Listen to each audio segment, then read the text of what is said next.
Hello दोस्तों। तो सब पहले से पहले राम राम और હું આપણો छोटो भाई पूरन और देख लो काम हम करना है यहाँ और मैं कर देना दोस्तों ये वीडियो बना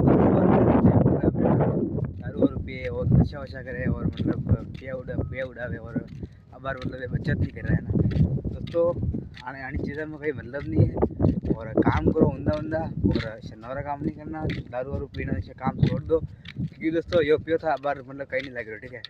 पर जैन टाइम में अगर था हाथ बसा होगा ना तो मतलब एक टाइम में अगर थाने की मुसीबत आएगी ना तो वही जगह था पियो काम में आएगा। वही जगह था मतलब एक मतलब मोटो भाई है ना मतलब वही सब आप साथ देगा है पियो। तो एक बार पिया उड़ाओ उड़ाओ पहले एक बार होशो आप सही उड़े रहा हो या फिर आपके मतलब नहीं है दारू और रुपया में, ठीक है दोस्तों। तो कई मुँह हमारे कई कैन करने है ना पण पहले खुद होश लो, ठीक है दोस्तों। जय हिंद भारत, जय हिंद जय भारत। अगर हमारी बात बढ़िया लगी है तो वीडियो शेयर कर दीजिए। जय हिंद जय भारत।